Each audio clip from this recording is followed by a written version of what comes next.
اچھا یہاں تک دیکھیں، یہ الکتاب میں جو مخالف فریق ہے، یعنی کہ یہ جو خود کو مسلمان کہلوانے والے ہیں، جن کا دعویٰ یا جن کا کہنا یہ ہے کہ نماز یا صلاۃ ہے، یہ ان کی بات ہو رہی ہے، اور ان کی بات کو احمد عیسیٰ جب سامنے رکھ رہا ہے تو آپ کو یہ نہیں لگے گا کہ احمد عیسیٰ کوئی توڑ مروڑ کر سامنے رکھ رہا ہے یا اس کو کمزور بنا کر پیش کر رہا ہے، بلکہ احمد عیسیٰ ان کی یعنی نماز کی بنیاد کو ان سے بہتر اور مضبوط طریقے سے پیش کر رہا ہے، ایسے یعنی سامنے رکھا جا رہا ہے جیسے کہ کوئی مخالفت نہیں، اس کے خلاف نہیں، بلکہ اس کے دفاع میں بات کر رہا ہے، اس کا نماز کا دفاع کر رہا ہے۔ ٹھیک ہے، یہ ہوتا ہے حق۔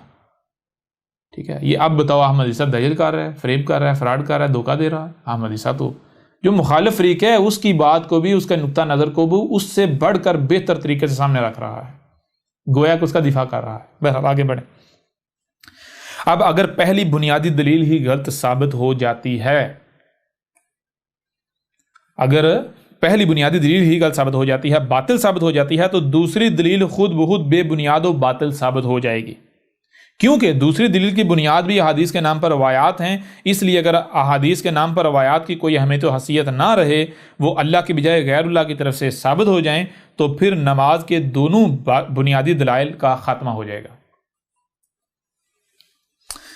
یعنی یہاں جو بات کی جا رہی ہے، بات یہ کی جا رہی ہے، دیکھیں کہ جو لوگ بھی الصلاۃ کو نماز قرار دیتے ہیں، جو کہتے ہیں یہ نماز ہی الصلاۃ ہے، ان کے پاس دلائل کیا ہیں؟ جو ان کے پاس جو بنیادی دلائل ہیں وہ دو بنیادی دلائل ہیں۔ سب سے پہلی دلیل کیا ہے؟ سب سے پہلی بنیادی دلیل یہ ہے کہ قرآن میں نماز کا، یعنی نماز نہیں کہیں گے فی الحال، قرآن میں الصلاۃ کا حکم تو ہے، لیکن قرآن یہ نہیں بتاتا کہ الصلاۃ ہے کیا اور قائم کیسے کرنی ہے، کب اور کیسے قائم کرنی ہے، یہ قرآن نہیں بتاتا۔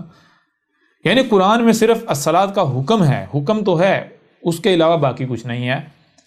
اور پھر اب الصلاۃ کیا ہے، کیسے قائم کرنی ہے، کب کہاں قائم کرنی ہے، کس طرح قائم کرنی ہے، اس کے لیے ہمیں رہنمائی کہاں سے لینی پڑے گی؟ اس کے لیے یہی قرآن کہتا ہے کہ اطاعت کرو اللہ کی اور اس کے رسول کی۔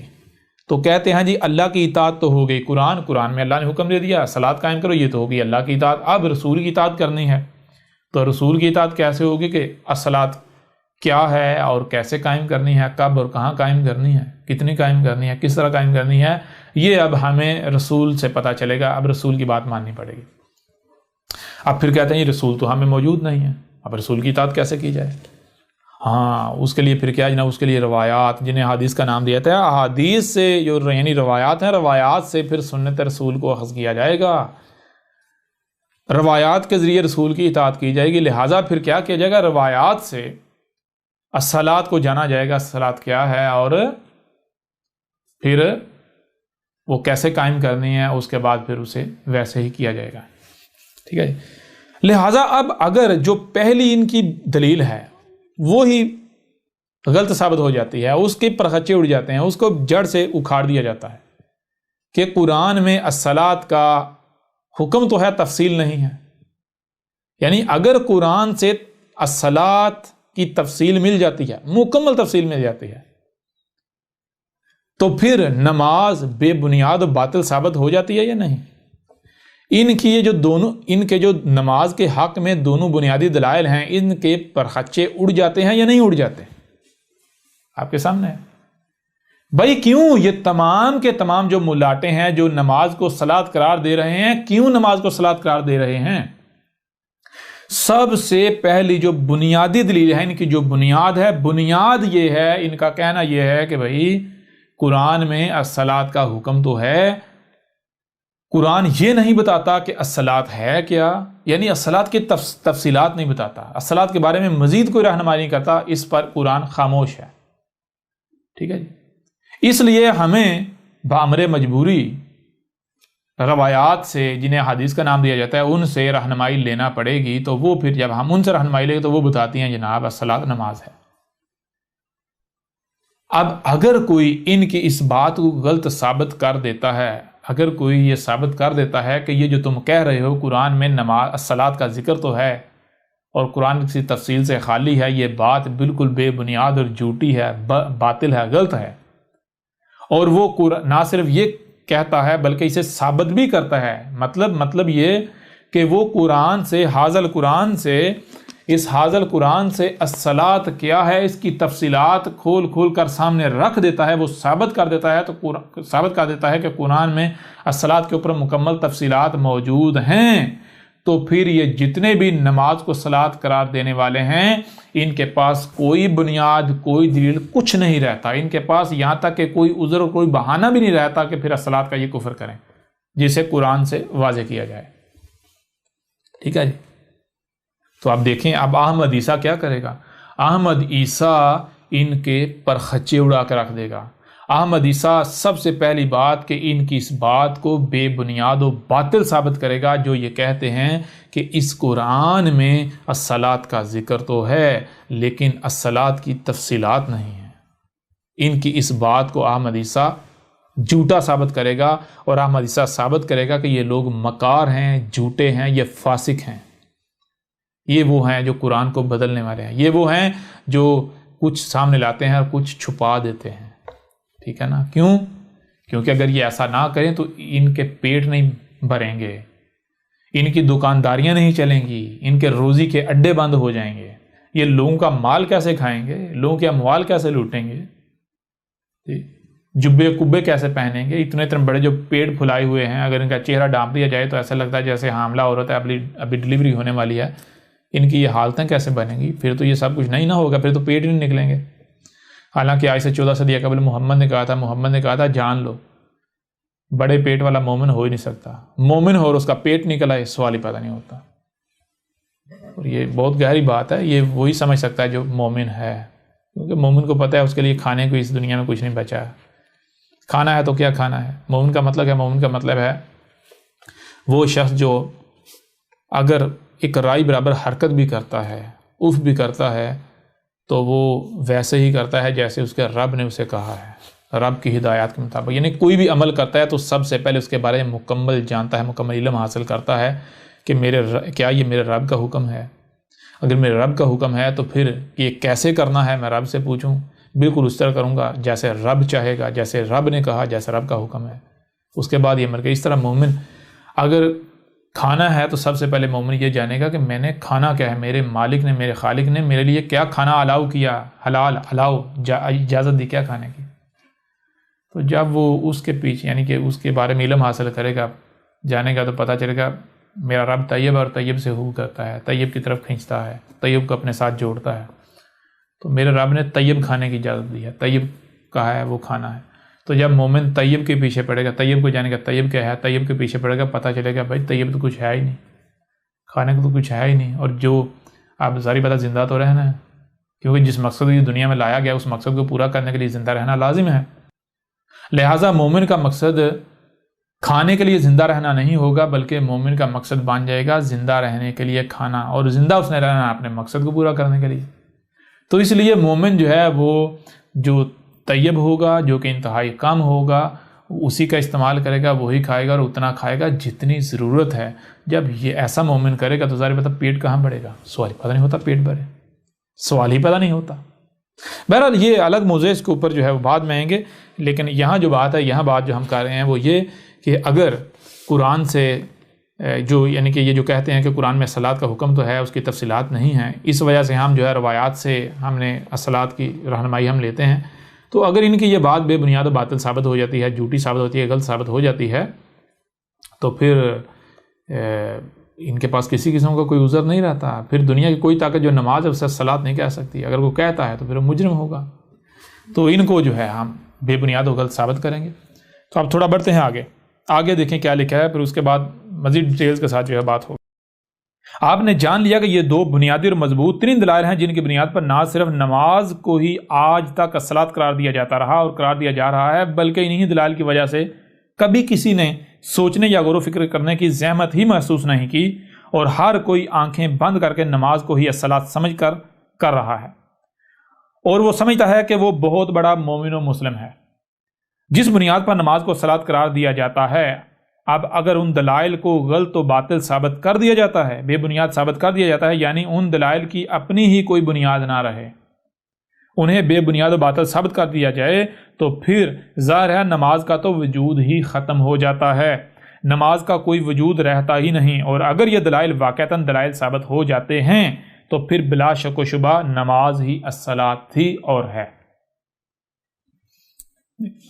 اس سے پہلے کہ بات کی جائے نماز کے الصلاۃ ہونے کے ان دونوں بنیادی دلائل پر اور ان کی حقیقت کھول کر واضح کی جائے جس سے الصلاۃ کے نام پر نماز کو صلاۃ قرار دیے جانے کا دجل چاک ہو، پہلے کچھ سوالات ہیں جن کی بنیاد پر نماز کو صلاۃ قرار دینے والوں یا سمجھنے والوں کے لیے نماز کی حقیقت کو کھول کر واضح کرتے ہیں۔ جی تو یہ ہم نے الکتاب سے صرف 2 صفحات جو ہیں وہ آپ کے سامنے رکھے، اور الکتاب سے 2 صفحات آپ کے سامنے کیوں رکھے؟ الکتاب سے 2 صفحات آپ کے سامنے اس لیے رکھے تاکہ آپ کو یہ احساس ہو جائے، یہ ادراک ہو جائے کہ جو کچھ احمد عیسیٰ سے منسوب کیا جا رہا ہے کہ الکتاب میں کچھ بھی نہیں ہے، الکتاب میں دجل ہے، فراڈ ہے، فریب ہے، کچھ بھی نہیں ہے، لوگوں کا لٹریچر چور کیا ہوا ہے، تو آپ کو یہ احساس دلا دیا جائے کہ وہ لوگ کتنے بڑے مکار ہیں، فراڈیے ہیں، دجال ہیں۔ حقیقت کیا ہے یہ دیکھیں، اب دنیا کوئی طاقت ثابت کرے کہ یہ کسی کا چوری کیا ہے۔ یہ میں 2 صفحات آپ کے سامنے رکھے، اس لیے رکھے۔ اب ویسے بات کرتے ہیں۔ تو اب دیکھیں، سب سے پہلی بات تو یہ ہے کہ اس سے پہلے کہ ہم بات کریں اس کے اوپر کہ ہم جو ہے قرآن سے الصلاۃ کو ثابت کریں، ہم آتے ہیں بنیاد کی طرف، اس کے بعد پھر ہم قرآن سے جو الصلاۃ ہے اس کو کھول کر واضح کریں گے۔ تو بنیاد کیا ہے؟ مثال کے طور پر اگر کوئی بھی سوال کیا جاتا ہے تو سب سے پہلے یہ دیکھا جاتا ہے کہ وہ جو سوال ہے یا کوئی بھی موضوع ہے، کسی موضوع پر آپ نے بات کرنی ہے، تو سب سے پہلے یہ دیکھنا ہے کہ وہ بنیاد کی اہمیت رکھتا ہے، دیواروں کی اہمیت و حیثیت رکھتا ہے، یا پھر چھت کی اہمیت و حیثیت رکھتا ہے۔ اگر تو آپ کا سوال، آپ کا موضوع یا جو آپ بات کرنے جا رہے ہیں وہ بنیاد کی اہمیت و حیثیت رکھتی ہے تو پھر تو بالکل ٹھیک ہے، بات شروع کی جائے گی۔ لیکن اگر وہ اہمیت و حیثیت رکھتی ہے دیواروں کی یا چھت کی، تو پھر پہلے یہ دیکھا جائے گا کہ کیا بنیاد موجود ہے۔ اگر بنیاد موجود نہیں تو پہلے دیواریں یا چھت ڈالنے کے بجائے، دیواریں اور چھت کی تعمیر کے بجائے پہلے بنیاد رکھی جائے گی، بنیاد تعمیر کی جائے گی۔ اور اس سے بھی پہلے یہ دیکھا جائے گا کہ اگر ہم کوئی عمارت تعمیر کرتے ہیں، کوئی عمارت جو ہے وہ ہم تعمیر کرنے جا رہے ہیں، تو کہیں پہلے وہاں پر پرانی عمارت تو نہیں کھڑی ہوئی، یا وہاں پر کوئی ملبہ، کوئی میٹیریل، کچھ کباڑ تو نہیں پڑا ہوا۔ کیوں؟ کیونکہ اگر ہم نے ایک عمارت جو ہے وہ عمارت تعمیر کرنی ہے تو اس کے لیے سب سے پہلے جہاں پر عمارت تعمیر کرنی ہے وہ جگہ جو ہے ہموار ہونا، بنیاد رکھنے کے قابل ہونے چاہیے۔ تو دیکھنا ہے کہ کہیں ایسا تو نہیں کہ پہلے وہاں پہلے سے کوئی پرانی عمارت کھڑی ہے۔ اگر پرانی عمارت کھڑی ہے تو اس عمارت کو ڈھایا جائے گا، اس کو توڑا جائے گا، اس کا نام و نشان مٹایا جائے گا، وہاں سے جو ملبہ ہے، جو میٹیریل ہے، جو کباڑ ہے، اسے وہاں سے ہٹا کر گراؤنڈ کو بالکل صاف ستھرا ہموار کیا جائے گا تاکہ نئی عمارت کی بنیاد رکھی جا سکے۔ یوں جب پہلی بار یہ عمارت جو ہے اسے گرایا جائے گا، ڈھا دیا جائے گا، اور نئی عمارت جو ہے وہ تعمیر کی جائے گی، تو ایک بہترین اور پختہ اور زبردست قسم کی عمارت جو ہے وہ تعمیر ہوگی۔ لیکن اگر آپ مثال کے طور پر جہاں یعنی کہ آپ عمارت جو ہے وہ تعمیر کرنے جا رہے ہیں، وہاں آپ دیکھتے ہیں کہ پہلے سے کہ عمارت کھڑی ہے، تو وہاں ظاہری بات ہے جب پہلے سے ایک عمارت کھڑی ہے اور اسے آپ توڑنے کے بجائے آپ نئی عمارت جو ہے وہ تعمیر کرنے کی کوشش شروع کریں گے، تو نئی عمارت کیسے تعمیر ہوگی؟ وہ تو پرانی عمارت جو ہے وہ کہاں کرنے دے گی۔ اگر آپ نے نئی عمارت جو ہے وہ تعمیر کرنی ہے تو سب سے پہلے جو پرانی عمارت ہے اس کا کلا کما کرنا پڑے گا، اس کا صفایا کرنا پڑے گا۔ لیکن اس سے بھی پہلے یہ دیکھا جائے گا کہ آیا یعنی کہ اگر پہلے سے وہاں عمارت موجود ہے تو کیا اس عمارت کو گرانے کی ضرورت ہے، نئی عمارت تعمیر کرنے کی ضرورت ہے؟ کہیں ایسا تو نہیں کہ یہ جو پہلے سے موجود عمارت ہے، یہ عمارت ہی جو ہے وہ اس میں تھوڑی بہت خرابی ہے، اس کو ریپیئر کر کے تو یعنی کہ اس میں رہا جا سکتا ہے، قابل استعمال ہے۔ اگر تو پہلے والی عمارت جو ہے وہ تھوڑی بہت اس میں ریپیئرنگ کی ضرورت ہے اور وہ کر کے قابل استعمال ہو سکتی ہے تو پھر تو ٹھیک ہے، اسے ریپیئر کیا جائے گا۔ لیکن اگر وہ پہلے والی عمارت جو ہے اتنی پرانی اور اتنی بوسیدہ ہو چکی ہوئی ہے کہ اب وہ یعنی کہ ہر طرف سے ڈھہ رہی ہے، اینٹیں گر رہی ہیں، تو پھر کیا کیا جائے گا؟ پھر یہ کیا جائے گا کہ اس کو مرمت نہیں کیا جائے گا، اس کی جو ہے وہ مرمت کے بارے میں نہیں سوچا جائے گا، بلکہ اس کو مکمل طور پر وہاں سے ہٹایا جائے گا اور اس کی جگہ پر سرے سے نئی عمارت جو ہے وہ کھڑی کی جائے گی۔ اور اگر بالفرض آپ کو لگتا ہے کہ جو پہلی والی عمارت ہے اس میں بہت سارا میٹیریل ایسا ہے، بہت سارا مواد ایسا ہے کہ جو ابھی قابل استعمال ہے، جسے کام میں لایا جا سکتا ہے، تو پھر بھی کیا کیا جائے گا؟ ایسا نہیں کیا جائے گا کہ وہ عمارت جب وہ کھڑی رہے اس میں جو خراب چیزیں ہیں، خراب حصے ہیں، وہ نکال کر نئے ڈالنے کی کوشش کی جائے، نہیں، بلکہ وہ پوری کی پوری عمارت جو ہے اسے گرا کر وہاں سے سارا ملبہ سائڈ پر رکھا جائے گا، اور جب نئی عمارت تعمیر کی جائے تو ساتھ ساتھ جو ہے وہ دیکھتے جائیں گے کہ وہ جو پرانی عمارت کا ملبہ ہے اس میں سے کوئی کام کی شے ہے، تو اگر کوئی کام کی شے ہے تو اس کو ساتھ ساتھ آپ وقتاً فوقتاً جہاں جہاں استعمال ہوتی ہے استعمال کرتے جائیں گے۔ یوں کیا ہوگا؟ یہ ہوگا کہ نہ صرف نئی عمارت جو ہے ایک مضبوط بہترین عمارت وجود میں آ جائے گی، بلکہ جو پرانی عمارت کے اندر جو تھوڑا بہت یا کچھ اشیاء ایسی تھی، جو مواد میٹیریل ایسا تھا جو قابل استعمال تھا، وہ بھی استعمال ہو جائے گا، پیچھے سارے کا سارا جو ہے وہ کچرا رہ جائے گا، ویسٹ رہ جائے گا، اسے پھر آپ ضائع کر دیں گے۔ اب دیکھیں، اس وقت جو ہم عمارت جو ہے وہ تعمیر کرنے جا رہے ہیں، یہ عمارت ہے الصلاۃ، ٹھیک ہے۔ اب سب سے پہلے ہم نے یہ دیکھنا ہے کہ الصلاۃ کے نام پر کیا پہلے سے کوئی عمارت جو ہے وہ موجود ہے؟ اگر تو پہلے سے کوئی عمارت موجود نہیں ہے تو پھر ہم ساری بات ہے وہ عمارت جو ہے وہ کھڑی کرنا شروع کر دیں گے، لیکن اگر پہلے سے عمارت موجود ہے اور وہ عمارت جو ہے وہ قابل استعمال نہیں، بلکہ وہ اتنی بوسیدہ ہو چکی ہوئی ہے کہ اس کو گرانا لازم، اس کے جگہ پر نئی عمارت تعمیر کرنا لازم ہے، تو نئی عمارت تعمیر کرنے سے پہلے ہم پہلے والی جو عمارت ہے بوسیدہ اسے گرائیں گے، اس کو اکھاڑ پھینکیں گے، اور وہاں سے اس کا ملبہ یعنی اس کا نام و نشان تک مٹا کے پھر جو ہے وہ نئی عمارت جو ہے وہ تعمیر کریں گے۔ اس وقت ہم نئی عمارت کی بنیاد کی طرف بھی نہیں آئیں گے جب تک کہ جو پرانی عمارت ہے اس کو گرا نہیں لیا جاتا۔ تو اب جو عمارت ہم جو ہے وہ ہم تعمیر کرنے جا رہے ہیں وہ عمارت ہے الصلاۃ۔ تو الصلاۃ کے موضوع پر دیکھیں، کیا پہلے سے کوئی عمارت موجود ہے؟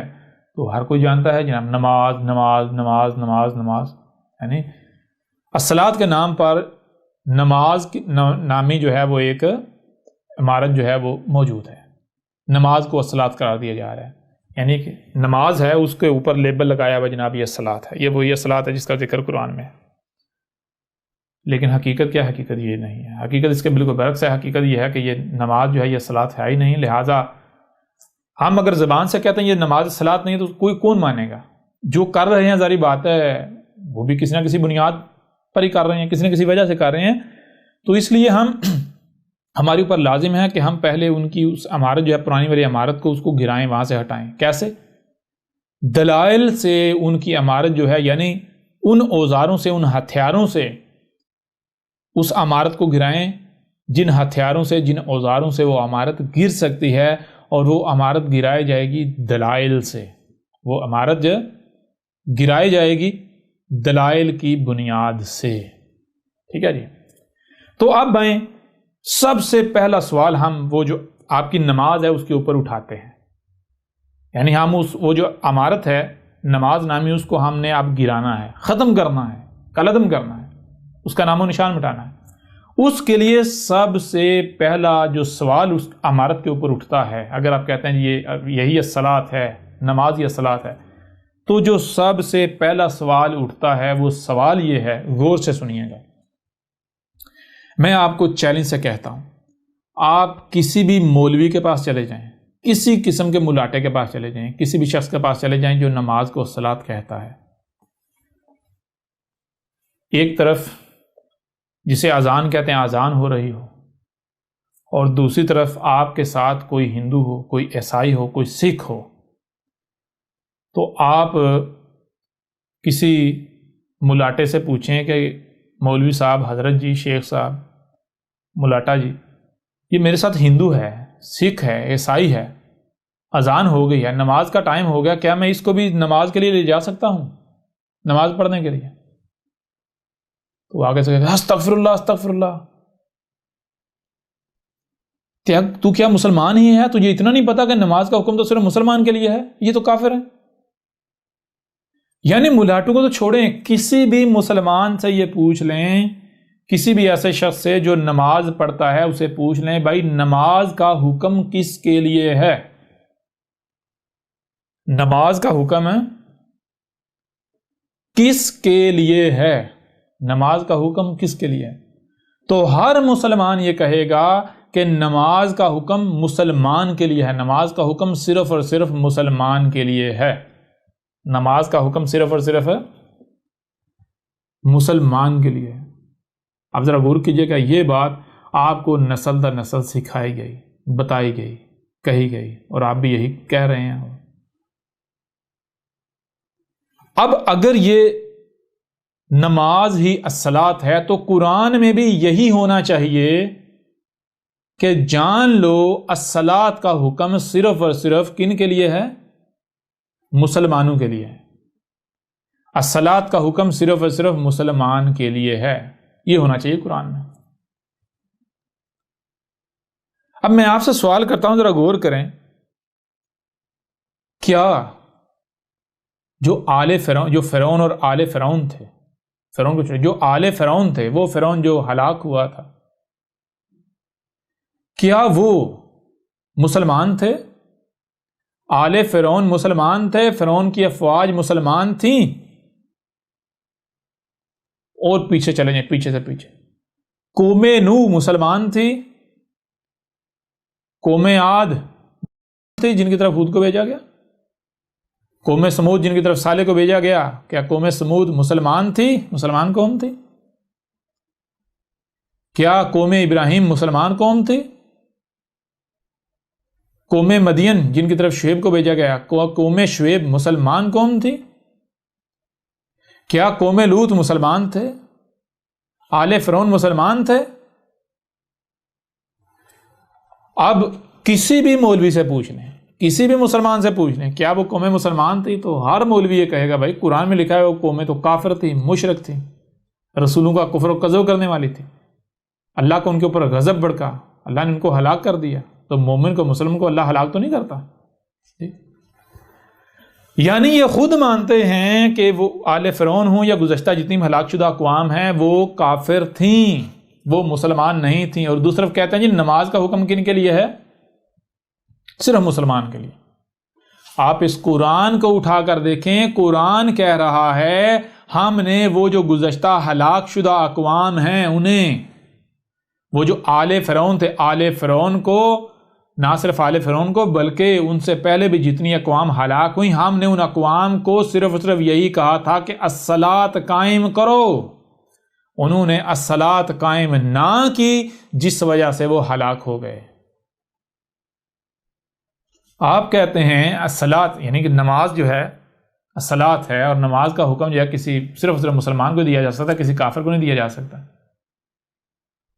اگر آپ کی اس لاجک کو مان لیا جائے، یا تو آپ جھوٹے ہیں، یا تو آپ جھوٹے ہیں، نہیں بھی نماز کا حکم اگر نماز یا صلاۃ ہے پھر ہر ایک کے لیے ہے، مسلمانوں کے لیے بھی ہے، کافروں کے لیے بھی ہے، ہر ایک کے لیے ہے۔ اور اگر آپ کہتے ہیں نہیں جی نماز کا حکم، ہم سچے ہیں، نماز کا حکم جو ہے وہ صرف مسلمانوں کے لیے ہے، کافروں کے لیے نہیں ہے، تو پھر اس کا مطلب ہے قرآن جھوٹا ہے۔ اور اگر قرآن جھوٹا نہیں ہے، قرآن سچا ہے، تو پھر کیا ہے؟ تو پھر ایک ہی چیز سامنے آتی ہے، وہ یہ کہ جسے آپ الصلاۃ کہہ رہے ہیں، یہ جو نماز ہے یہ الصلاۃ ہے ہی نہیں، یہ الصلاۃ ہے ہی نہیں۔ آپ کہتے ہیں کہ نماز یہ الصلاۃ ہے اور نماز کا حکم صرف مسلمانوں کے لیے، قرآن کہہ رہا ہے کہ الصلاۃ وہ ہے جس کا حکم ہر ایک کے لیے ہے، ہر ایک کے لیے۔ قرآن کہہ رہا ہے کہ وہ جو قومیں ہلاک ہوئی تھیں وہ ہلاک ہی اسی وجہ سے ہوئی تھیں کہ ہم نے انہیں کہا تھا الصلاۃ قائم کرو، انہوں نے الصلاۃ قائم نہیں کی تھی جس وجہ سے وہ قومیں ہلاک ہو گئیں۔ ذرا غور کریں، اب بتائیں ذرا، کیا یہ جو پہلا سوال ہے یہی سوال آپ کی نماز کے، آپ کی نمازوں کے پرخچے نہیں اڑا دیتا؟ اڑا دیتا ہے یا نہیں اڑا دیتا؟ غور کریں ذرا۔ آپ کسی بھی مولوی سے پوچھ لیں، کسی مسلمان سے پوچھ لیں کہ بھائی نماز کا حکم کس کے لیے ہے، سب سے پہلے تو یہ پوچھیں بھئی صلاۃ کیا کہیں گے؟ نماز کا حکم کس کے لیے ہے؟ جس صرف مسلمان کے لیے، کسی کافر کو تو نہیں حکم دے سکتے، نا استغفر اللہ استغفر اللہ۔ تو پوچھے اگر نماز یہ صلاۃ ہے اور نماز کا حکم کسی کافر کو نہیں دیا جا سکتا، تو پھر ذرا قرآن اٹھا کر دیکھ، قرآن میں اللہ کہہ رہا ہے کہ جو آل فرعون تھے ہم نے انہیں کہا تھا صلاۃ قائم کرو، قوم نوح کو کہا تھا صلاۃ قائم کرو، قوم عاد کو کہا تھا صلاۃ قائم کرو، قوم سمود کو کہا تھا صلاۃ قائم کرو، قوم مدین کو کہا تھا صلاۃ قائم کرو، قوم لوط کو کہا تھا صلاۃ قائم کرو، جتنی بھی اقوام ہلاک ہوئی ہم نے انہیں کہا تھا صلاۃ قائم کرو، انہوں نے صلاۃ قائم نہیں کی اور وہ ہلاک ہوگی۔ تو بتا کیا وہ قوم مسلمان تھیں؟ اگر وہ مسلمان نہیں تو خود کہتا وہ کافر، تو اللہ تو کافروں کو حکم دے رہا ہے، تو کہہ رہا ہے صرف مسلمانوں کے لیے، تو پھر نماز الصلاۃ تو نہ ہوئی۔ الصلاۃ وہ ہے جس کا حکم بلا تفریق ہر ایک کے لیے ہے، ٹھیک ہے جی، جس کا حکم بلا تفریق ہر ایک کے لیے ہے، اور قرآن میں یہ چیز دو ٹوک واضح کر دی گئی۔ پہلی بات، اس بنیاد پر جو آپ کی نماز ہے اس کا دجل و فریب چاک ہو جاتا ہے۔ آپ بڑھیں آگے، اگلا سوال نمبر 2۔ میں آپ سے سوال کرتا ہوں کہ جو نماز ہے، اگر یہ صلاۃ ہے، یہی صلاۃ ہے، تو نماز پڑھنے کے لیے کیا آپ کو زمین میں حکومت کی ضرورت ہے؟ زمین میں حکمرانی کی ضرورت ہے؟ زمین میں اقتدار ملنے کی ضرورت ہے، اقتدار حاصل ہونے کی؟ کیا نماز پڑھنے کے لیے اقتدار حاصل ہونے کی ضرورت ہے؟ نماز تو کہیں بھی پڑھی جا سکتی، دنیا میں کہیں پر بھی آپ ہیں، آپ نماز پڑھ سکتے ہیں۔ قرآن اٹھا کر دیکھیں، قرآن میں اللہ کہہ رہا ہے کہ ہم اگر کسی کو بھی زمین میں مکن یعنی زمین میں اختیار دیتے ہیں، زمین میں اقتدار دیتے ہیں، تو دیتے ہی صرف اور صرف اس لیے ہیں تاکہ الصلاۃ قائم کی جائے۔ قرآن کہہ رہا ہے کہ زمین میں الصلاۃ قائم کرنے کے لیے مکن کا ہونا لازم ہے، اقتدار کا حاصل ہونا لازم ہے۔ زمین میں مکن ملے بغیر آپ الصلاۃ قائم نہیں کر سکتے۔ یہ نماز کیسی صلاۃ ہے جو بغیر مکن کی ہو جاتی؟ جی، نماز کیسی صلاۃ ہے جو بغیر مکن کے ہی قائم ہو جاتی ہے؟ دیکھیں، آئیں اسی قرآن سے دیکھ لیں۔ یہ سورہ الحج کی آیات ہیں، آیت نمبر 41 ہے، 42 ہے، 43 ہے اور 44 ہے، 44 41 till 44۔ تو ان آیات میں قرآن میں کیا کہا جا رہا ہے؟ اللہ کا کیا کہنا ہے؟ اللہ زینا ان مکناہم فی الارض، اللہ زینا ایسے لوگ، ان اگر مکناہم ہم انہیں زمین میں مکن دیتے ہیں، زمین میں اقتدار دیتے ہیں، اختیار دیتے ہیں، تو کیوں دیتے ہیں؟ آقامو، کیا قائم کر رہے ہو، الصلاۃ، جو الصلاۃ تھی۔ یعنی اس آیت میں دو ٹوک یہ واضح کیا جا رہا ہے، الصلاۃ وہ مقصد ہے جس مقصد کو پورا کرنے کے لیے زمین میں مکن دیا جاتا ہے۔ زمین میں مکن دیا جاتا ہے، کیوں؟ الصلاۃ قائم کرنے کے لیے، ٹھیک ہے جی۔ اب میں آپ سے پوچھتا ہوں، کیا اقتدار اگر کسی کو دیا جاتا ہے، زمین میں اختیار دیا جاتا ہے، اقتدار دیا جاتا ہے، تو کیا اقتدار نمازیں پڑھنے کے لیے دیا جاتا ہے؟ کیا بغیر اقتدار کے نمازیں نہیں پڑھی جا سکتی؟ نمازیں تو بچہ پڑھ سکتا ہے، کہیں بھی پڑھ سکتا ہے جی۔ اقتدار زمین کے 1 انچ پر بھی اختیار نہ ہو تو نماز آپ پڑھ لیں، کہیں بھی کھڑے ہو کے پڑھ لیں۔ قرآن کہہ رہا ہے کہ الصلاۃ وہ ہے جسے قائم کرنے کے لیے زمین میں اقتدار کا ہونا، اختیار کا ہونا لازم ہے۔ بغیر زمین میں اقتدار و اختیار کے الصلاۃ قائم نہیں کر سکتے۔ یہ کیسی الصلاۃ ہے؟ جو نماز ہے یہ بغیر زمین میں اقتدار کی قائم ہو جاتی ہے۔ محمد نے کیا کہا تھا؟ محمد نے کہا تھا مجھے بھیجا گیا الصلاۃ قائم کرنے کے لیے۔ عیسیٰ نے کیا کہا تھا؟ عیسیٰ ابن مریم نے کہا تھا مجھے تو میرے رب نے یہی وصیت کی ہے کہ تو جب تک دنیا میں رہے تو نے کیا کرنا ہے؟ تو نے الصلاۃ قائم کرنی ہے، ٹھیک ہے جی۔ تو میری جو بھی جد و جہد ہے وہ الصلاۃ کے قیام کے لیے ہے۔ ہر رسول کیا کرنے آیا؟ الصلاۃ قائم کرنے۔ الصلاۃ قائم کرنے کے لیے زمین میں مکن کی ضرورت ہے، لہذا یہ وہ وجہ ہے کہ ہر رسول کو زمین میں مکن دیا گیا. کیوں؟ بغیر زمین میں مکن حاصل ہوئے تو الصلاۃ قائم ہو ہی نہیں سکتی نا. محمد نے کیا کہا؟ محمد نے کہا میں بھیجا گیا ہوں الصلاۃ قائم کرنے کے لیے، اور الصلاۃ قائم کرنے کے لیے زمین میں مکن کا ہونا لازم ہے. تو محمد نے پہلے کیا کیا؟ مکن حاصل کیا. کیسے؟ وہ بھی الصلاۃ سے. بھائی یہ کیسی صلاۃ ہے؟ یہ جو نماز ہے یہ کیسی صلاۃ ہے کہ جو بغیر مکن کے، قرآن کہہ رہے ہیں صلاۃ قائم کرنے کے لیے زمین میں مکن اقتدار ہونا لازم ہے، شرط ہے. یہ کہہ رہے ہیں جی بغیر اقتدار کے کوئی بھی، یہ 7 سال کا بچہ جو ہے، اگر جب بچہ 7 سال کا ڈنڈے سے پڑھانا شروع کر دو، بڑی عجیب صلاۃ ہے. آگے جیسے سے بڑھتے ہیں اور آپ کے اوپر واضح ہوتا چلا جائے گا. بہرحال ان آیات میں دیکھیں، الذین ان مکناہم فی الارض اقاموا الصلاۃ وآتوا الزکاۃ وامروا بالمعروف ونہوا عن المنکر وللہ عاقبۃ الامور وان یکذبوک فقد کذبت قبلہم قوم نوح وعاد وثمود وقوم ابراہیم وقوم لوط واصحاب مدین وکذب موسیٰ فاملیت للکافرین ثم اخذتہم فکیف کان نکیر. ان آیات میں کیا کہا جا رہا ہے؟ ان آیات میں کہا جا رہا ہے الذین ان مکناہم فی الارض، ایسے لوگ جن کو، یعنی کہ ایسے لوگ کہ اگر ہم انہیں دیتے ہیں زمین میں اقتدار، زمین میں اختیار دیتے ہیں. تو کیوں دیتے ہیں؟ اس لیے دیتے ہیں تاکہ الصلاۃ قائم کریں. الصلاۃ قائم کرنے کے لیے زمین میں اختیار و اقتدار دیا جاتا ہے. اب اگر تو زمین میں الصلاۃ قائم کرتے ہیں اور وآتوا زکوٰۃ دیتے ہیں. زکوٰۃ دینا کیا ہے؟ یعنی کہ وہ الصلاۃ کو پاک کرتے ہیں. وہ آگے بات ہوگی، الصلاۃ کے بعد زکوٰۃ کے اوپر بات ہوگی، اور امر کر رہے ہیں بالمعروف کے. تو بہرحال آگے جو اگلی آیت ہے، وہ اگلی آیات چونکا دینے والی ہے. وہ یہ ہے وَإِن يُكَذِّبُكَ، اور اگر تو کذب کر رہا ہے. کون کذب کر رہا ہے؟ اگر تو کذب کرتا، کون؟ جس کے اوپر بھی یہ واضح کر دیا گیا الصلاۃ کیا ہے، یا جس کو بھی زمین میں اقتدار دیا گیا، جس کو بھی زمین میں اختیار دیا گیا، کسی بھی حد تک اقتدار دیا گیا، کسی بھی حد تک. جیسے کہ آج جن کے پاس اقتدار ہے، جو اقتدار کی سیٹوں پہ اوپر بیٹھے ہوئے ہیں، جس حد تک اقتدار ہے، اگر تو کذب کرتا ہے جس کو بھی اختیار دیا گیا زمین کا، اے وہ شخص جان لے جس کو بھی زمین میں کسی بھی حد تک اختیار دیا گیا، یہاں تک زمین میں ایک چپے کا بھی اختیار و اقتدار دیا گیا، اور تو کذب کرتا ہے، یعنی تو الصلاۃ قائم نہیں کرتا، تو پھر جان لے یہ کوئی پہلی دفعہ نہیں ہونے والا، بلکہ فقد کذبت، کذب کیا جا چکا، قبلہم، ان سے پہلے، جن کو بھی کہا جا رہا ہے واضح کہ ان سے پہلے بھی، تم لوگوں سے پہلے بھی کذب کیا جا چکا. کنہوں نے کیا تھا؟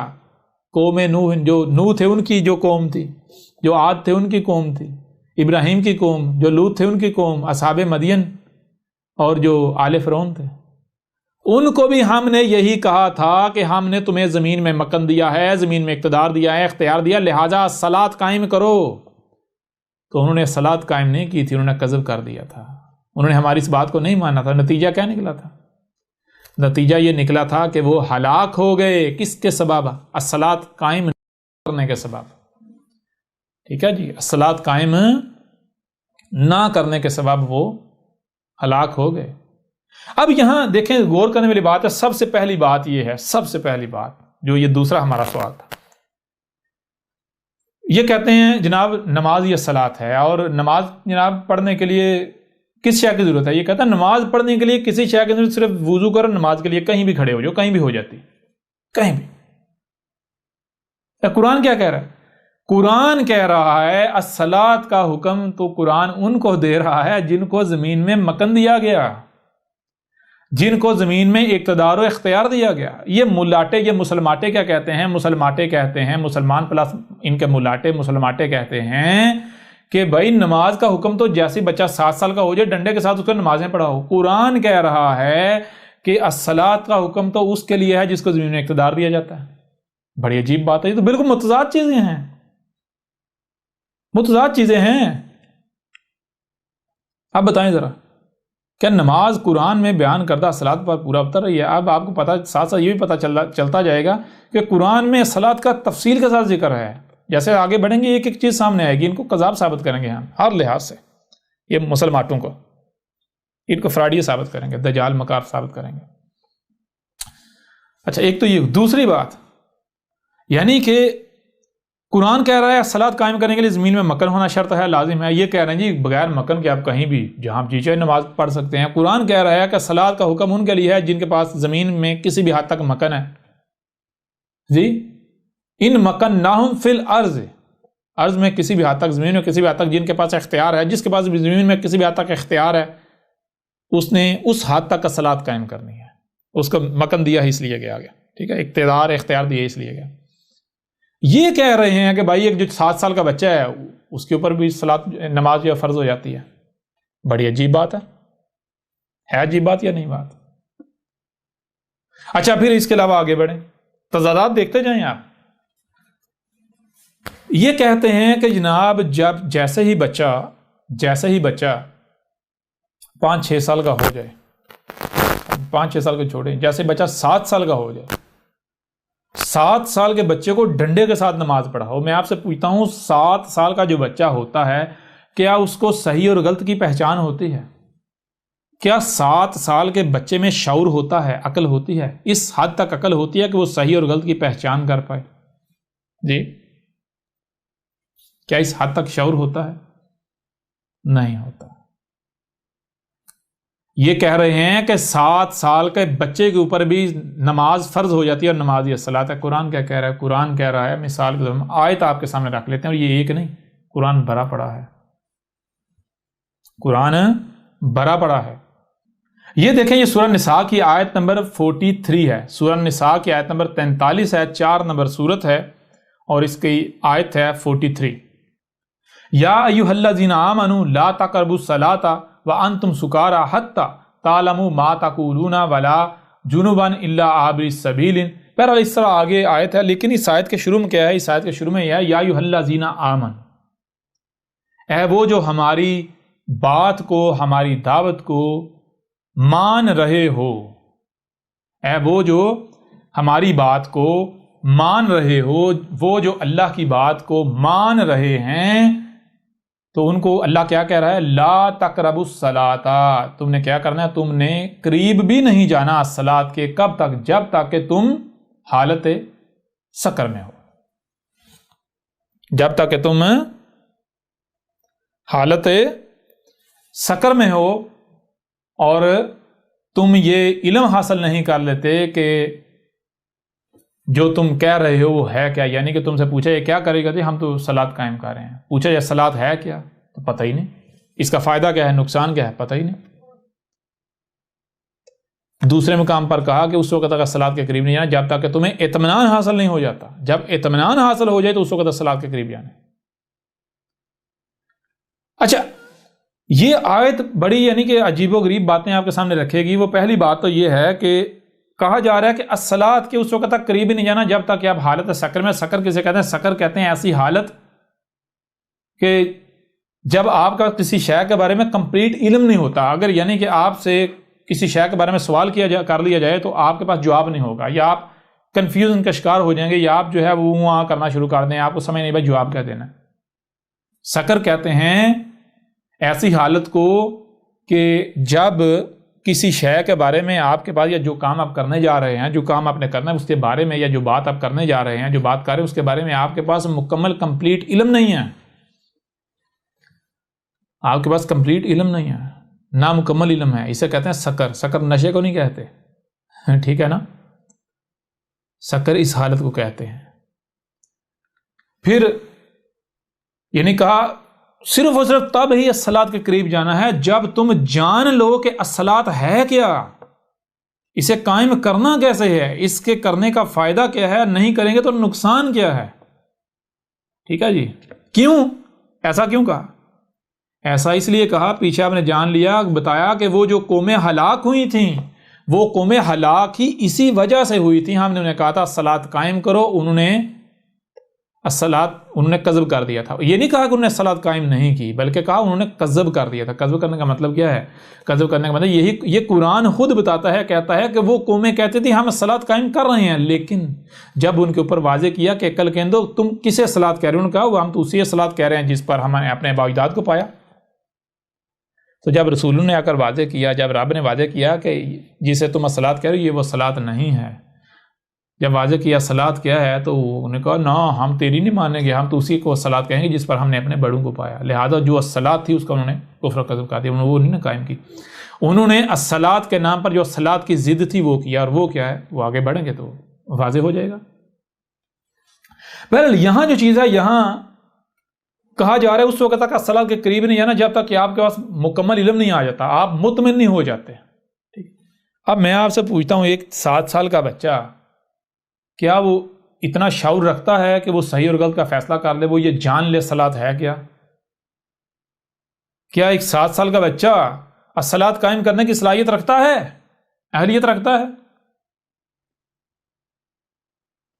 نماز کے لیے 7 سال ہونا شرط ہے، کم از کم 7 سال. جیسے 7 سال ہو جائے ڈنڈا کم از کم چھوڑیں، جیسے 7 سال کے بعد تو ڈنڈا، اس سے پہلے پیدائشی پیدا ہوتے ہی جیسے اس کو لگا دیں نماز پر، چھوٹے ہوتے ہی 3 سال 2-3 سال کے لگا لیں ساتھ، لیکن جب 7 سال ہو جائے تو ڈنڈا چلایا جائے گا. اور الصلاۃ کے لیے قرآن جسے الصلاۃ کہہ رہا ہے، قرآن کہہ رہا ہے کہ اس وقت تک الصلاۃ کے قریب نہیں جانا جب تک کہ تم مکمل جان نہیں لیتے، تمہارے پاس مکمل علم نہیں آ جاتا، سمجھ لیتے الصلاۃ ہے کیا، قائم کی جائے گی فائدہ کیا ہے، نہیں کی جائے گی نقصان کیا ہے. ٹھیک ہے. اور الصلاۃ ایسی چیز ہے کہ جس کو اگر آپ نہیں سمجھیں گے، بغیر سمجھے الصلاۃ کے نام پر کچھ کریں گے تو آسمان و زمین میں تباہیاں ہو جائیں گی، ہلاک ہو جائیں گے. یوں اس پہلو سے بھی نماز جو ہے وہ قرآن کے الصلاۃ ثابت نہیں ہوتی. اچھا دوسری بات اس آیت میں بہت مزیدار بات ہے، وہ کیا ہے؟ یا ایھا الذین آمنوا لا تقربوا الصلاۃ وانتم سکارى حتیٰ تعلموا. یہاں یہ کہا جا رہا ہے جو مومن ہیں، جو اللہ کی بات کو مان رہے ہیں، وہ الصلاۃ کے اس وقت تک قریب نہیں جاتے جب تک کہ وہ الصلاۃ کے بارے میں مکمل علم حاصل نہیں کر لیتے. جو مومن ہیں، جو اللہ کی مان رہے ہیں، اللہ کیا کہہ رہا ہے؟ اللہ کہہ رہا ہے اس وقت تک الصلاۃ کے قریب نہیں جانا جب تک اس کے بارے میں مکمل علم نہیں حاصل کر لیتے، تمہیں اطمینان حاصل نہ ہو جائے. اور جو اللہ کی نہیں مانتے، جو اللہ کی بات کو رد کرتے ہیں، ریجیکٹ کرتے ہیں، جو اپنے اماموں کی اللہ کے مقابلے پر اپنے ملاٹو کو رب جو بنائے ہوئے ہیں ان کی مانتے ہیں، وہ کیا کرتے ہیں؟ وہ کہتے ہیں نہیں، جیسے ہی آپ نے جناب آپ پیدا ہوئے ہو، آپ چلنا پھرنا شروع کیا تو آپ بچے کو نماز پر لگا دو. جب 7 سال کو ہوا بس نماز پڑھنی ہے، نہیں بھی آتی تو بس بسم اللہ بسم اللہ پڑھتا رہے، بس ایکشن کرتا رہے. وہ گدھے کے بچوں، او ملاٹو، رب کہہ رہا ہے جو میری بات، اللہ کہہ رہا ہے جو میری بات، یا ایھا الذین آمنو، اے وہ جو میری بات کو مان رہے ہو. آمنو کون ہے جو میری بات کو مان رہے ہیں؟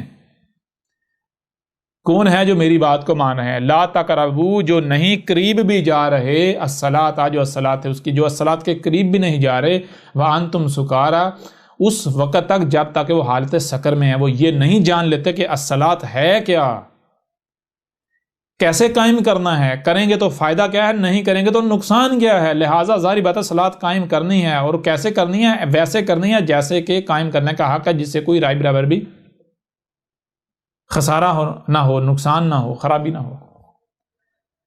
ویسے قائم کرنی ہے جس طرح قائم کرنے سے جو مقصد صلاۃ قائم کرنے کا ہے وہ مقصد پورا ہو. قرآن یہ کہہ رہا ہے. ملاٹے کیا کہتے ہیں؟ ملاٹے کہتے ہیں نا، اگر تمہیں نہیں بھی آتی، نہیں بھی پتا صلاۃ کیا ہے، بس شروع ہو جاؤ، ایکشن دوسروں کو دیکھ کر نقل کر کے ایکشن کرنا شروع کر دو. اب بتاؤ ذرا، ہم نے تو تمہیں ثابت کر دیا، اے وہ جو خود کو مسلمان کہہ رہے تھے، تم تو اللہ کی بات کو نہیں مان رہے، تم تو کفر کر رہے ہو، اللہ کا کذب کر رہے ہو.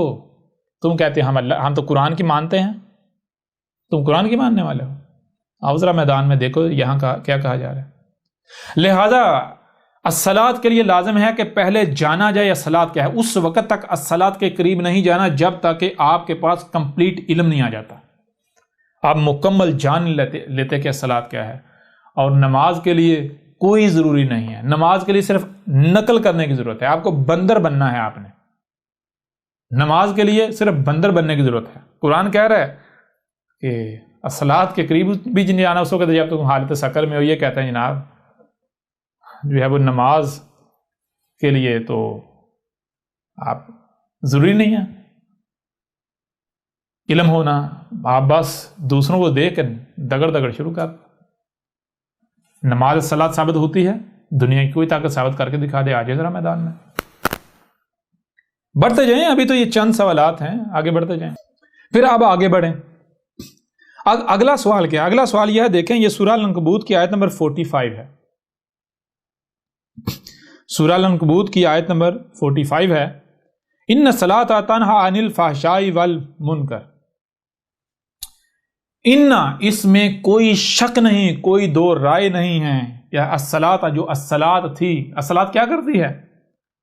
تنہا، نہیں کرنا. کسے نہیں کہتے ہیں؟ کہ پکڑ کر الگ کر دینا، چھانٹی کر دینا. جیسے جو بٹی ہوتی ہے اس میں جب لوہا ڈالا جاتا ہے تو جو بٹی کیا کرتی ہے؟ بٹی خالص لوہا الگ کر دیتی ہے اور اس کے اندر سے میل کچیل نکال دیتی ہے. تنہا، نہا کسے کہتے ہیں؟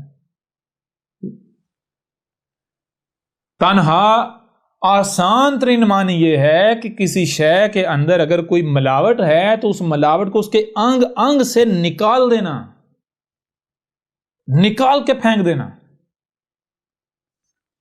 ان الصلاۃ تنہی عن الفحشاء والمنکر. اس میں کچھ شک نہیں. جو الصلاۃ تھی، الصلاۃ کی پہچان کیا ہے؟ الصلاۃ وہ تھی، الصلاۃ کی پہچان یہ ہے کہ الصلاۃ کیا کرتی ہے؟ الصلاۃ جو فحشاء ہیں، جو فحشاء اور منکرات ہیں، یعنی وہ کام جن کو نہیں کرنا، جن کے کرنے سے نقصان ہوگا، ان کاموں سے، ان اشیاء سے جن سے بھی نقصان پہنچ سکتا ہے وہ، یا جو فواحش ہیں، ان کو نکال دیتی ہے. ایسے نکال دیتی ہے جیسے بٹی لوہے کے اندر سے اس کا خبث، اس کا گند نکال دیتی ہے، ویسٹ نکال دیتی ہے. ایسے الصلاۃ جو ہے وہ فحشاء کو اور منکرات کو معاشرے سے، سوسائٹی سے یا کسی بھی فرد کے اندر سے نکال دیتی ہے. جہاں الصلاۃ قائم کی جائے، جو الصلاۃ قائم کرنے والا ہو، جو الصلاۃ قائم کر رہا ہو، جہاں الصلاۃ قائم کی جائے وہاں فواحش نہیں ہو سکتے، وہاں منکرات نہیں ہو سکتی، وہاں کوئی ایک رائی برابر بھی ایسی شے نہیں ٹھہر سکتی کہ جو انسانیت کے آسمان و زمین میں کسی کے لیے بھی نقصان دہ ہو. ٹھیک ہے بھائی، ہم نماز کو صلاۃ ماننے کے لیے تیار ہیں. بتاؤ کتنی نمازیں پڑھیں کہ اتنی نمازیں پڑھنے کے بعد بندے کے اندر سے فحاشی نکل جائے. جہاں جس معاشرے میں نماز پڑھی جائے، نمازیں پڑھی جائیں، وہ معاشرہ جہاں فحاشی سے، منکرات سے پاک ہو جائے، ملاوٹ سے پاک ہو جائے. بتاؤ ذرا، بتا دیں ذرا. کیا میں آپ سے سوال کرتا ہوں، کیا پوری کی پوری دنیا اگر نمازیں پڑھنا شروع کر دے، کیا اس سے فحاشی ختم ہو جائے گی؟ منکرات ختم ہو جائیں گی؟ سوال ہی پتہ نہیں ہوتا. او بھائی، فحاشی تو تب ختم ہوگی جب آپ پہلے یہ جانیں فحاشی ہوتی کیا اور فحاشی آتی کیسے ہے، فحاشی کی وجوہات کیا ہیں، کازز کیا ہیں. ٹھیک ہے نا؟ ان کازز کو آئیڈینٹیفائی کر کے ان کو ختم کیا جائے گا، ان کے اوپر ورک کیا جائے گا، تب فحاشی ختم ہوگی. منکرات جو ہیں، ان کے جو کازز ہیں، وجوہات ہیں، ان کو آئیڈینٹیفائی کر کے، ان کو پہچان کر، ان کو جان کر ان کو ختم کیا جائے گا، جڑ کو کاٹا جائے گا. ٹھیک ہے؟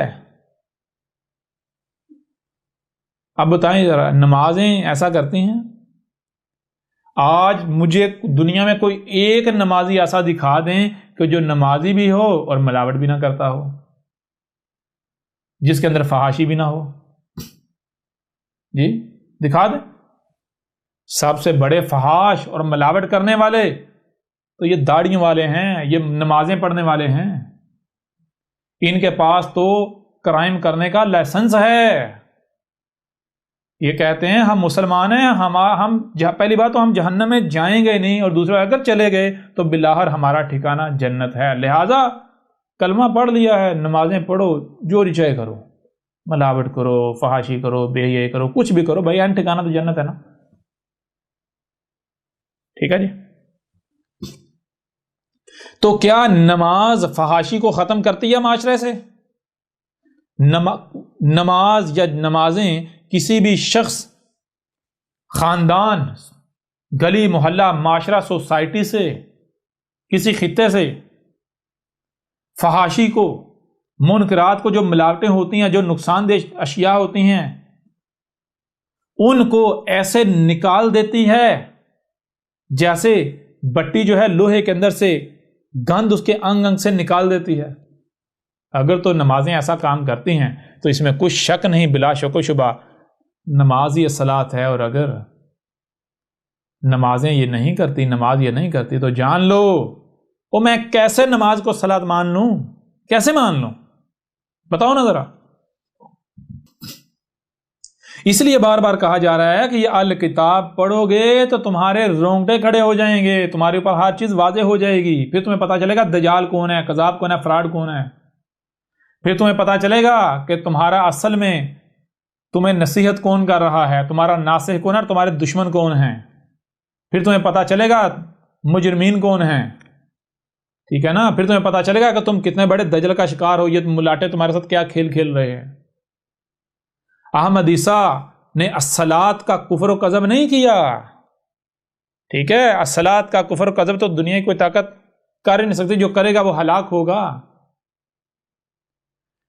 احمد عیسیٰ نے کہا یہ جو نماز، جس نماز کو تم الصلاۃ کرو، یہ نماز یہ بے بنیاد، فضول اور بیکار ہے، بکواس ہے، جہالت ہے۔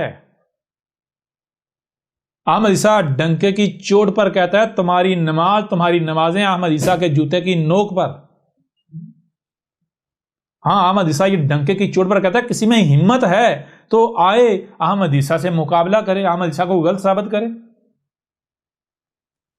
ہاں جان لو، جو حق ہے نا، حق دلیل سے بات کرتا ہے، باطل کیونکہ اس کے پاس دلیل نہیں ہوتی، وہ کیا کرتا ہے؟ گالیاں، بکواسات، باطل بات جو اختیار ہوتا ہے اس کا استعمال کرتا ہے، ٹھیک ہے۔ تو باطل وہی کرے گا جو اس کے پاس ہے، تم لوگ یہی کر سکتے ہو۔ ذرا احمد عیسیٰ کو غلط ثابت کرتے، یہ الکتاب میں لکھا ہوا۔ یہاں پر الکتاب سے تھوڑا سا آپ کو پڑھ کے سنا دیتے ہیں تاکہ آپ کو اندازہ ہو جائے مزید الکتاب میں کیا ہے۔ یہ الصلاۃ کے موضوع کے سٹارٹ میں ہے۔ اگر نماز یہ صلاۃ ہے تو پھر سوال یہ پیدا ہوتا ہے کہ دیکھیں قرآن الصلاۃ کے بارے میں کیا کہتا ہے، ان الصلاۃ تنہی عن الفحشاء والمنکر۔ اگر اس کا آسان اور سادہ ترجمہ بھی کر دیا جائے، وہ ترجمہ جو ان کو بھی منظور ہے، جو یہ لوگ خود کرتے ہیں، تو یہ ہے، اس میں کچھ شک نہیں ہے، الصلاۃ تھی روک دیتی ہے الفحشاء سے، یعنی بے حیائی والے کاموں سے، اور ان کاموں سے جن سے رکنے کا کہا گیا ہے، جو کہ ایسے کام ہیں جن کے کرنے سے آسمان و زمین میں فساد ہوتا ہے، مخلوقات کو نقصان پہنچتا ہے۔ اس آیت میں اللہ نے بالکل دو ٹوک الفاظ میں یہ بات کھول کر واضح کر دی کہ بلا شک و شبہ یعنی جو کہا جا رہا ہے بالکل ایسا ہی ہے کہ الصلاۃ نہ صرف فحاشیوں سے بلکہ ان کاموں سے بھی روک دیتی ہے جن سے رکنے کا حکم دیا گیا ہے، جن کو کرنے سے منع کیا گیا ہے، جو کہ وہ کام ہیں جن کے کرنے سے آسمان و زمین میں فساد ہوتا ہے، مخلوقات کو نقصانات کا سامنا کرنا پڑتا ہے۔ اب سوال یہ پیدا ہوتا ہے کہ اگر نماز یا صلاۃ ہے تو پھر اسے اللہ کے قرآن میں کہے گئے ان الفاظ کے مطابق فحاشیوں، بے حیائیوں اور ان کاموں سے روک دینا چاہیے جن سے رکنے کا اللہ نے حکم دیا، جن کے کرنے سے اللہ نے منع کر دیا، جو کہ وہ کام ہے جن کے سبب آسمان و زمین میں فساد ہوتا ہے، مخلوقات کو نقصان پہنچتا ہے۔ اگر نماز ایسا کرتی ہے تو پھر اس کا مطلب بالکل واضح ہے کہ نماز یہ صلاۃ ہے، اور اگر نماز ایسا نہیں کرتی تو پھر اس کا مطلب بالکل واضح ہے کہ نماز الصلاۃ نہیں ہو سکتی۔ اور یہ بھی بات واضح ہے کہ قرآن میں اللہ نے یہ نہیں کہا کہ نماز پڑھنے والا بے حیائی و برے کاموں سے رک جائے گا، بلکہ الصلاۃ روک دیتی ہے، الصلاۃ تنہا کر دیتی ہے فحوش اور منکر سے، یعنی جہاں بھی الصلاۃ قائم کی جائے گی تو وہاں اس معاشرے میں لوگوں کے ساتھ آپ کو الفحشاء اور منکر یعنی وہ کام ہوتے ہوئے نظر نہیں آئیں گے جن کو کرنے سے منع کیا گیا۔ جو لوگ نماز کو ہی قرآن میں حکم دی گئی الصلاۃ قرار دیتے ہیں اور سمجھتے ہیں، ان سے سوال ہے کہ بتائیں کتنی نمازیں پڑھنے سے انسان بے حیائی اور ان کاموں سے رک جائے گا جن سے اللہ نے منع کر دیا، جن کے کرنے کی اجازت نہیں دی گئی، جن سے اللہ نے روک دیا۔ ویسے اگر قرآن کو دیکھا جائے تو قرآن نے جمع کا صیغہ استعمال نہیں کیا بلکہ ایک ہی الصلاۃ کہا ہے۔ اب آپ بتائیں کہ جہاں یہ بشری معاشرہ موجود ہے، جہاں بھی بشر موجود ہیں، اگر وہاں ایک نماز پڑھی جاتی ہے تو وہاں نماز بے حیائیوں اور منکرات کو نکال کر معاشرے کو بالکل پاک صاف کر دیتی ہے۔ ایک نماز پڑھنے سے نماز لوگوں کو بے حیائی اور ان کاموں جن سے اللہ نے منع کیا وہاں سے نکال کر ایسے معاشرے، ایسے ماحول میں لے آئے گی کہ فحوش اور منکرات کا نام و نشان نہ رہے۔ اگر ایک نماز سے ایسا نہیں ہو سکتا تو پھر بتائیں آخر کتنی نمازیں پڑھنا ہوں گی کہ نماز الفحشاء اور منکرات سے الگ کر دے، منکر سے الگ کر دے؟ کیا ایک دن کی نمازیں کافی ہوں گی؟ کیا ایک ہفتے کی، ایک مہینے کی، ایک سال کی؟ 40 سال کی یا پھر پوری زندگی کی؟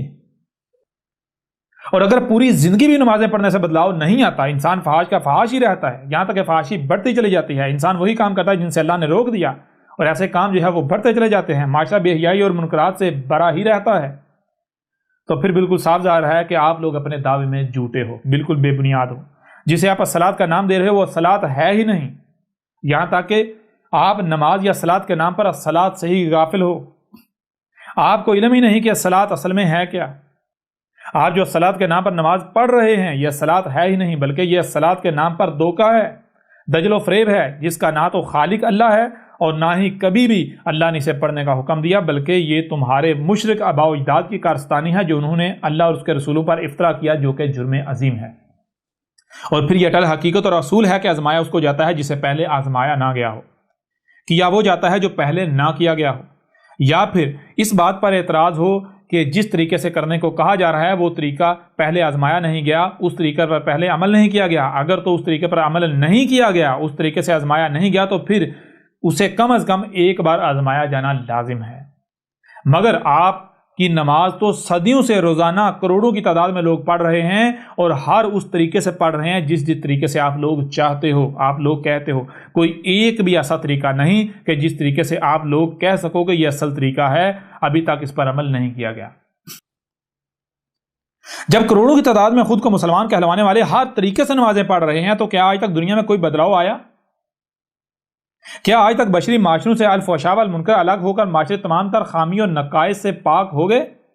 لاکھوں کروڑوں کی تعداد میں ایسے لوگ ہیں جو دن میں 5 بار نمازیں پڑھتے ہیں اور تسلسل کے ساتھ پڑھتے ہیں، اس کے باوجود ہر وہ کام کرتے ہیں جس سے اللہ نے منع کیا، وہ جھوٹ بولتے ہیں جس سے اللہ نے منع کیا، دھوکہ دہی کرتے ہیں، دھوکہ دیتے ہیں، چوری کرتے ہیں، زنا کرتے پکڑے جاتے ہیں، ان کی اپنی آنکھیں ان کے کنٹرول میں نہیں، ان کے اپنے ہاتھ اپنے کنٹرول میں نہیں، ان کے کان اپنے کنٹرول میں نہیں، ان کے جسم کا کوئی عضو ان کے کنٹرول میں نہیں ہے، لڑکوں سے جنسی رغبت رکھتے ہیں، ملاوٹ کرتے ہیں، دوسروں کے حقوق پامال کرتے ہیں، آسمان و زمین میں فساد عظیم کر رہے ہیں، یہاں تک کہ کون سا ایسا کام ہے جس سے اللہ نے روکا ہو اور یہ لوگ نہ کر رہے ہوں، یہ خود کو مسلمان کہلوانے والے، نمازیں پڑھنے والے۔ جب لاکھوں کروڑوں لوگ ہر طریقے سے نمازیں پڑھ رہے ہیں اور حاصل کچھ بھی نہیں ہو رہا، تو پھر بھی اگر کوئی آزمائے یا آزمانے کی بات کرے تو وہ کوئی عقل کا اندھا، پاگل و بیوقوف ہی ہو سکتا ہے، نہ کہ عقل مند۔ آزمایا اسے جاتا ہے جو پہلے آزمایا نہ گیا ہو، اور جسے صدیوں سے لاکھوں کروڑوں کی تعداد میں ہر طریقے سے جسے وہ درست سمجھتے ہیں کر رہے ہیں، اس کے باوجود نہ تو بے حیائی ختم ہوئی، نہ ہی وہ کام جن سے اللہ نے منع کر دیا، بلکہ الٹا دن بدن بے حیائی اور وہ کام بڑھتے ہی چلے جا رہے ہیں۔ تو ایسی صورتحال میں اب کوئی بھی یہ کہے کہ نماز ہی الصلاۃ ہے، تو کم از کم ایسا کہنے والا کوئی عقل مند نہیں ہو سکتا، بلکہ ایسا کہنے والا نچلے ترین درجے کا جاہل اور بیوقوف ہی ہو سکتا ہے۔ یوں آپ یہ بات کھل کر جان چکے کہ اس پہلو سے بھی نماز کسی بھی صورت قرآن میں الصلاۃ کے بارے میں کی ہوئی باتوں پر پورا نہیں اترتی، جس سے یہ بات کھل کر واضح ہو جاتی ہے کہ نماز الصلاۃ نہیں ہے، بلکہ الصلاۃ کے نام پر بہت بڑا دھوکہ ہے، دجل عظیم ہے، جس نے الصلاۃ کے نام پر الصلاۃ سے ہی غافل کر رکھا ہے۔ لوگ نماز کی صورت میں الصلاۃ کے نام پر الصلاۃ کا ہی کفر کر رہے ہیں۔ بہرحال یہ ہے الکتاب میں۔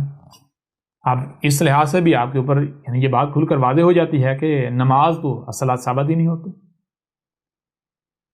اس کے علاوہ درجنوں سوالات ہیں، درجنوں نہیں سینکڑوں سوالات ہیں۔ اگر آپ اس الکتاب کو اٹھا کر دیکھیں تو آپ کے اوپر ہر لحاظ سے واضح ہو جائے گا کہ کس قدر کھول کھول کر واضح کر دیا گیا کہ الصلاۃ کیا ہے، اور یہ نماز جو ہے یہ دجل عظیم ہے، یہ فراڈ ہے۔ دنیا کی کوئی طاقت جو ہے غلط ثابت نہیں کر سکتی۔ یہ وہ وجہ ہے جس وجہ سے کوئی بھی آپ کو احمد عیسیٰ کی الکتاب کے قریب نہیں آنے دے رہا، کوئی بھی آپ کو احمد عیسیٰ کی دعوت کو سننے نہیں دے رہا۔ یہ وجہ جس وجہ سے احمد عیسیٰ کی دعوت سننے سے روکا جا رہا ہے۔ محمد کی قوم کو ان کی طرف بھیجے گئے، ان کے آخرین میں ان کی طرف بھیجے گئے، احمد عیسیٰ رسول اللہ کی طرف آنے سے روکا جا رہا ہے، پوری شدت سے روکا جا رہا ہے۔ یہ ہے وہ وجہ، کیونکہ یہ ملاٹے جانتے ہیں جس دن لوگوں نے اس کی بات سن لی، یہ ہمارے چنگل سے نکل جائیں گے، ہمارے دجل چاک ہو جائیں گے، ہمارے لبادے اتر جائیں گے۔ لیکن یہ سمجھتے ہیں کہ دنیا ایسے چلتی رہے گی، 4 دن یہ شور مچائے گا، اس کے بعد مر کھپ جائے گا، ہماری دکانداری ایسے چلتی جائیں گی۔ تو یہ ان کی غلط فہمی ہے۔ کیا اس سے قبل ایسے ہوا تھا؟ تو اس سے پہلے ہوا تھا تو ٹھیک ہے، آج بھی ویسے ہی ہوگا، نو کے وقت ہوا تھا تو ویسے ہی ہوگا۔ ہود کے وقت، صالح کے وقت، شعیب کے وقت، لوط کے وقت، موسیٰ کے وقت، اگر تب ایسا نہیں ہوا تھا بلکہ اس کے برعکس یہ ہوا تھا کہ کفر و کذب کرنے والے کو ہلاک کر دیا گیا تھا، تو آج بھی ہلاک کیا جانے والا ہے، پریشان نہیں ہو۔ جیسے اس وقت نہ صرف رسول اس کی دعوت کو ماننے والے کو بچا لیا گیا تھا بلکہ بعد میں زمین کا وارث بنایا گیا تھا، بالکل یہی آج ہونے والا ہے، بالکل وہی، ٹھیک ہے نا۔ اگر پھر بھی کوئی آنکھیں، اس کے باوجود کوئی آنکھیں باندھ رکھنا چاہتا ہے، اپنے ان ملاٹوں کے پیچھے چلنا چاہتا ہے، شوق سے چلو، کسی نے نہیں روکا۔ تم لوگ الزامات لگا سکتے ہو، بہتانات باندھ سکتے ہو، گالیاں دے سکتے ہو، بکواسات کر سکتے ہو، لیکن احمد عیسیٰ کا رد نہیں کر سکتے، احمد عیسیٰ کو غلط ثابت نہیں کر سکتے۔ بہرحال آگے بڑھتے ہیں، اس طرح بڑھتے ہیں اگلے سوال کی طرف۔ یہ سورہ بنی اسرائیل کی آیت نمبر 110 ہے، یہ آیت آپ کے سامنے رکھتے ہیں، اور اس آیت کا ترجمے کی بنیاد پر جو سوال کھڑا ہوتا ہے وہ آپ کے سامنے رکھتے ہیں، ذرا غور کیجیے گا۔ وَلَا تَجْهَرْ بِصَلَاتِكَ وَلَا تُخَافِتْ بِهَا وَاتَّبِعْ بَيْنَ ذَلِكَ سَبِيلًا، یعنی یہ سورہ بنی اسرائیل کی آیت نمبر 110 ہے، اور اس کا ترجمہ یہ فتح محمد جلندری صاحب کر رہے ہیں۔ اور نماز نہ بلند آواز سے پڑھو اور نہ آہستہ، بلکہ اس کے بیچ کا طریقہ اختیار کرو۔ اس طرح احمد رضا خان بریلوی کا ترجمہ ہے، اور اپنی نماز نہ بہت آواز سے پڑھو نہ بالکل آہستہ، اور ان دونوں کے بیچ میں رستہ چاہو۔ اس طرح آگے ابو العلا مودودی ان کا ترجمہ ہے، وہ لکھتے ہیں اور اپنی نماز نہ بہت بلند آواز سے پڑھو اور نہ بہت پست آواز سے، ان دونوں کے درمیان اوسط درجے کا لہجہ اختیار کرو۔ آپ کے سامنے یہ سورہ بنی اسرائیل کی آیت نمبر 110 ہے، آیت کھول کر آپ دیکھ سکتے ہیں، اس کے تراجم آپ خود دیکھ سکتے ہیں۔